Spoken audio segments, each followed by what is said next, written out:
Ken Trahan with Lenny Vangilder. It's our First NBC Bank Weekend Review, brought to you by First NBC Bank with 32 locations throughout the greater New Orleans area and beyond.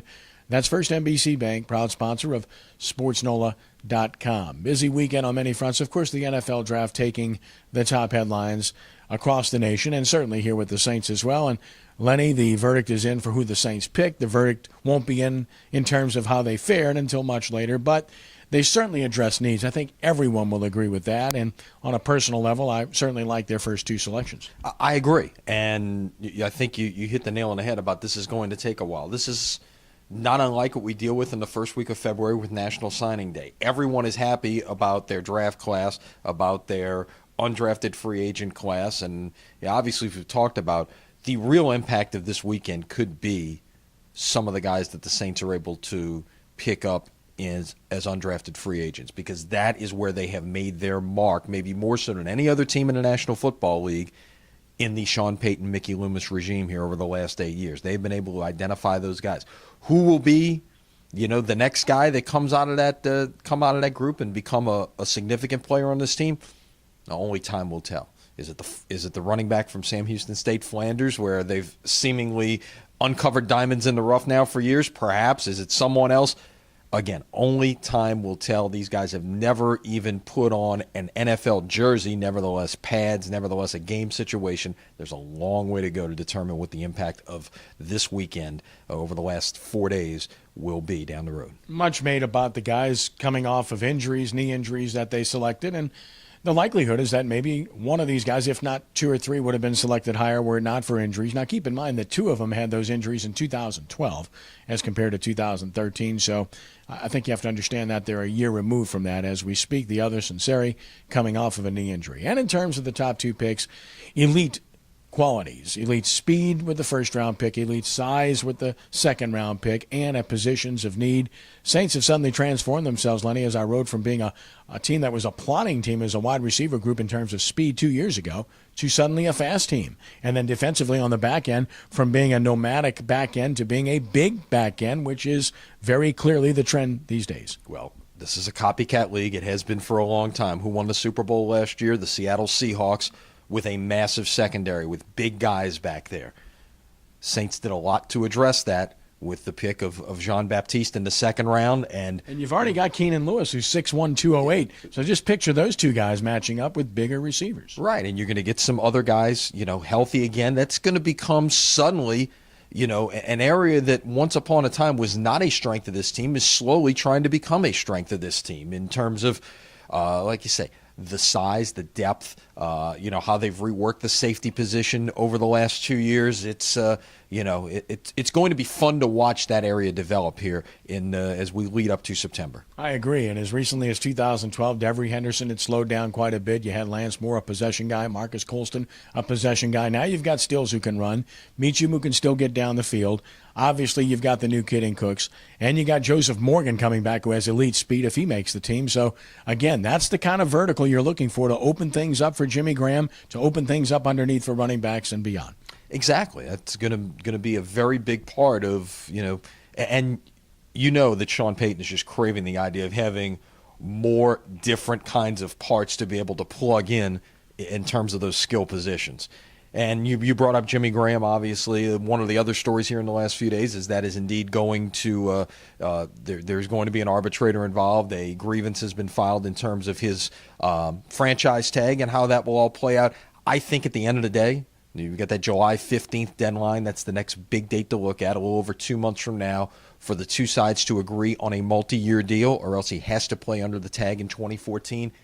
I think much like Drew Brees, I think you'll see it get taken down on the wire, but the two sides agree on a multi-year deal. I think they'll get it done as well. College baseball, the stories this past weekend, a rare rainout. LSU and Alabama did not play the third and deciding game of their series. To me, that's really bad for LSU. It really hurts them in terms of being able to position themselves to host a regional. Lenny, in terms of Delgado, they move on to Missouri after winning the Region 23 tournament and pitching brilliantly in the process. Your thoughts? Well, first of all, with LSU, the rain was a factor down here all weekend. They got rained out Friday night, got in the game scheduled on Saturday with no problem, tried to schedule a day-night doubleheader. didn't get the 7 o'clock game started until right before 10 o'clock Saturday night, which was the drop-dead point based on SEC rules for them to play. Got off to a bad start, never recovered, lost that game. Hoping to win the series on Sunday, could never get it going. They even had the curfews waived to where they, no inning could begin, no game could start after a certain time, those types of things, because both teams now out of school, Alabama busing back. It was not a factor, but still, they waited a long time, just could not get the thing going. We had rain to deal with in the New Orleans area as well. The Region 23 tournament got pushed back a day, played all day Saturday, no issues there. Sunday night in the championship game got pushed back 30 minutes because of some rains in the day, and what a thriller it was. Delgado winning in 13 innings, 6-1. Yeah, 5 runs to put it away in the 13th inning. So on to Missouri, they go as a result. NBA playoffs, crazy stuff. And how about Darren Collison, the former Hornet? Wasn't good enough to play here, apparently, but he was plenty good enough to win a game, and a big game, maybe a series changer, and a tremendous comeback by the Clippers on Sunday. You thought that game was over. Well, they were down 22 in the first quarter. It was a 29-7, something ridiculous like that. They're down 16 with 9 minutes left, but as we know in the NBA, no lead is safe, it seems like, and give the Clippers credit, give Doc Rivers credit. What an unorthodox move on defense to put Chris Paul on Kevin Durant. Go figure that. Yeah. And I mean, while it doesn't make sense based on the height, it just threw the Thunder off kilter. So much so that they were able to make the rally, turn some things around, turn defense into offense, and lo and behold, they come back and get the win. When you have pretty evenly matched series, what you have here in terms of talent, you look for matchup situations, and it's a chess match. And that was a leg up for Doc Rivers. Now Scott Brooks has to counter by finding ways to get Kevin Durant post up and run picks to the baseline to get him posted up where he needs to be against the smaller player, not out on the perimeter. We'll see. Indiana, sleeping giant, and Roy Hibbert's awakened, so now they're a threat in the East to the Heat, who are still up in their series as well. And as for San Antonio, they're going to move on. End of story. All right, high school baseball. Jesuit moves on to the semifinals. Brother Martin is out in the quarterfinals.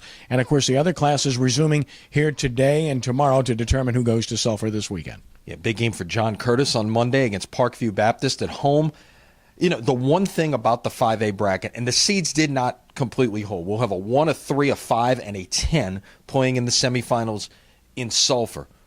But the one 5A. In 5A, yes. But the one thing that they did is they allowed the higher seeds to be at home in this new format. Loved it. And now what's got to happen in the other brackets, if you don't go to 2 out of 3, stick with that and let the home teams be at home, because you're still seeing these upsets, seeing 9s beat 1s in the quarterfinals as a result of the 9 having beaten the 8 to be able to get the home game in the quarterfinals, things like that. So let's preserve what you play for the entire regular 5A season. 5A has set the tone for everyone else. Yeah, let's see.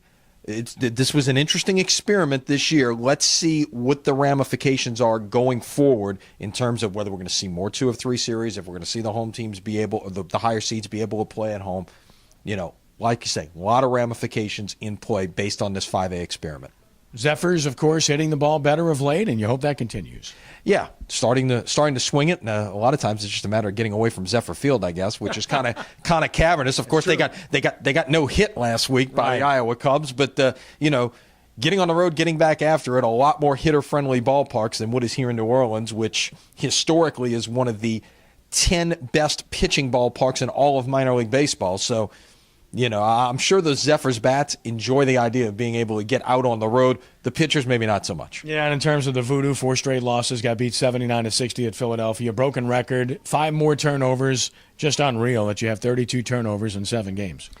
It's crazy. It is a broken record. Don't we get up here on Mondays and say the same thing? You got to hold on to the football. Possessions. We can tape it, just use it next week. There you go. Possessions are incredibly valuable in arena football. Yeah, score 60, get beat by 19. That doesn't work. All right. That's going to do it for our First NBC Bank Weekend Review, brought to you by First NBC Bank with 32 locations throughout the greater New Orleans area and beyond. That's First NBC Bank, proud sponsor of SportsNOLA.com. Lenny, it's always a pleasure. Have a great weekend. All right, and enjoy your trip. It'll probably be Jude and me here later this week to look ahead to the weekend. All right, thanks for joining us, and God bless.